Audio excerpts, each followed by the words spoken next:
భూమి మీద మొదటి నగరం గాడ్ని బ్యాన్ చేసిన వరల్డ్ ఇది. ఆల్సో శంబాలాలో ఒక బిలీఫ్ ఉంది, భూమి మీద మొదటి నగరం అండ్ ఇప్పుడు ప్రపంచంలో ఆఖరి నగరం, ఆఖరి సిటీ. సో ఆ ఐడియాతోటి స్టార్ట్ చేసాం కల్కి స్క్రిప్ట్ని. ఇప్పుడు ఫ్యూచర్లో ఇంకా కలియుగం ఎండింగ్లో అంతా ఆల్మోస్ట్ అయిపోయిన తర్వాత, గంగ ఎండిపోయిన తర్వాత లాస్ట్ సిటీ ఏముంటుంది అనుకుంటే మేబీ మన కాశీ ఉంటే how would that be? Because ఎన్నో పురాణాలు రాసింది నాగరికత మొదలైంది కాశీలోనే అని.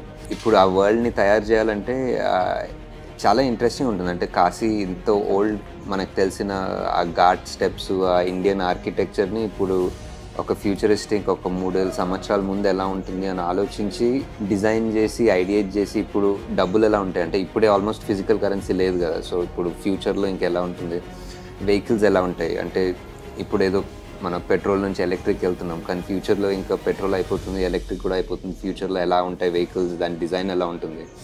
ఆల్రెడీ స్లీక్ స్టఫ్ అయిపోయింది, సో అది అయిపోయి నెక్స్ట్ ఇంకేదైనా వస్తుందా అంటే ఆల్మోస్ట్ ఇంకా వరల్డ్ రిసోర్సెస్ ఇప్పుడు ఆల్రెడీ తయారు చేసిన స్టీల్ని రీసైకిల్ చేస్తాం టు బిల్డ్ థింగ్స్. సో అలాంటి థాట్ ప్రాసెస్లో కాశీని బిల్డ్ చేయడం మొదలుపెట్టాం. సో ఐ థింక్ కాశీని బిల్డ్ చేయడం was a very long process. Kashi పైన మీరు మేబీ ట్రైలర్లో చూసుంటారు, is one massive mega city kind of structure, ఒక పిరమిడ్ లాంటి స్ట్రక్చర్. దాన్ని మేము కాంప్లెక్స్ అంటాం. సో ఆ కాంప్లెక్స్ పైన ఈ భూమి మీద కింద ఏం లేదో nature, food, animals, everything is there. It's almost like ఒక రకమైన నోవాస్ ఆర్క్ అనుకోవచ్చు, ఒక రకమైన త్రిశంకు స్వర్గం అనుకోవచ్చు. It is a Paradise on top. కింద కాశీలో ఎంత ఎక్స్ట్రీమ్ ఎండిపోయిన గంగ కనిపిస్తుందో పైన అంత ఎక్స్ట్రీమ్ ఆల్మోస్ట్ ఒక సముద్రం ఆకాశంలో కనిపిస్తుంది. మన కథలో, మన సినిమాలో ఇంకో 3వ వరల్డ్ కూడా ఉంది. ఆ వరల్డ్ పెద్దగా మాట్లాడలేదు ట్రైలర్లో ఉన్న ఇంతవరకు ఉన్న మెటీరియల్లో, బట్ చాలామంది ఆల్రెడీ గెస్ చేశారు. శంబాలా అన్నది ఒక కల్కి అన్న స్టోరీకి సో ఇంటిగ్రల్. అంటే ఎవరైనా కల్కి అంటే ఆటోమేటిక్లీ శంబాలా అంటారు.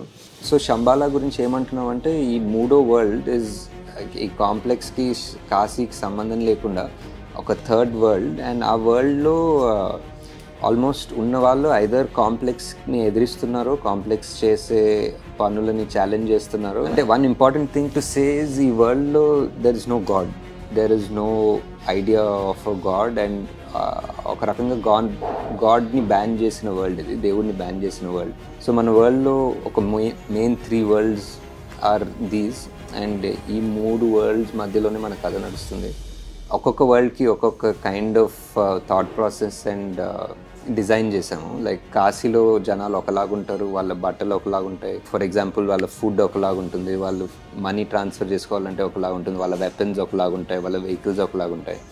కాంప్లెక్స్ సేమ్ థింగ్, వాళ్ళకు ఉన్న యాక్సెస్ టు రిసోర్సెస్ బట్టి వాళ్ళ కాస్ట్యూమ్స్, వాళ్ళ ఇల్లు, వాళ్ళ వెహికల్స్ అన్నీ ఒకలాగుంటాయి.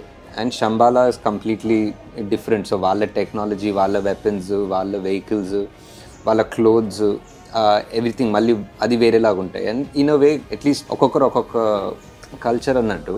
అండ్ ఆల్సో శంబాలాలో ఒక బిలీఫ్ ఉంది, వచ్చే అవతారం, వచ్చే సేవియర్, దేవుడు మళ్ళీ పుడతాడని, అతను శంబాలాలోనే పుడతాడని వాళ్ళ బిలీఫ్.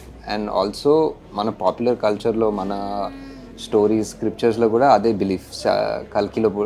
కల్కి అవతారం శంబాలాలో పుడుతుందని. ఎవరైనా ఏదైనా పని చేయాలంటే ఒక బౌంటీ పెడతారు ఒక సిస్టంలో. మన మూవీలో మీరు ఎవరైనా బుజ్జి భైరవ యానిమేషన్ సిరీస్ చూస్తే కొంచెం క్లియర్ ఉంటుంది.